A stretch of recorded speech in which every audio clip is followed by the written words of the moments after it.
आसनसोल नगर निगम के board chairman Utpal Sinha के नेतृत्व में नगर निगम की इंजीनियरों की एक टीम ने आज आसनसोल स्थित रेल पार के गुरुद्वारा का निरीक्षण किया। उत्पल सिन्हा ने कहा कि रेल पार में केवल एक गुरुद्वारा है और आज गुरुद्वारे के पुनर्निर्माण की योजना बनाई जा रही है।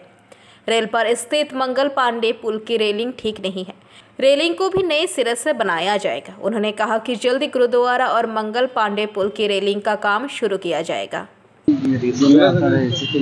আমাদের মূলত রেলপারে একটাই গুরুদ্বারা সেই গুরুদ্বারার একটা কাজ ছিল আমাদের 2021-22-এ ডিউ টু প্যান্ডামিক সেই সময় কাজটা করে ওঠা সম্ভব হয়নি।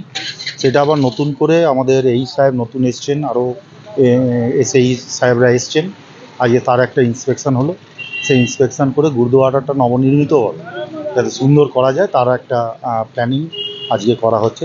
পাশাপাশি আমরা এদিক দিয়ে যাওয়ার পথে যেটা এখানকার লোকের অভিযোগও ছিল, আমরা দেখলামও যে মঙ্গল পান্ডে সেতু ব্রিজের যে রেলিংটা আছে অত্যন্ত খারাপ অবস্থা। আমরা মেয়র সাহেবের এইটা ইমিডিয়েট এই সাহেবকে দিয়ে এগুলো দেখিয়ে নিয়ে আমরা মেয়র সাহেবের কাছে আবেদন করবো যাতে তাড়াতাড়ি আজকে তার মাপে বলেছে। আজকে এটারও হলো গুরুদ্বারাটা মূলত আজকে আমাদের প্রোগ্রাম ছিল, তার মাপজোক কীভাবে করা যায় তার ড্রয়িং সেগুলো তো আমাদের ইঞ্জিনিয়ার সাহেবরা করছেন এবং তার সাথে আমাদের এই মঙ্গল পান্ডে সেতু रेलिंगগুলো যেন তাড়াতাড়ি করা যায়। आसनसोल से बीजू मंडल की रिपोर्ट, PVTV न्यूज़।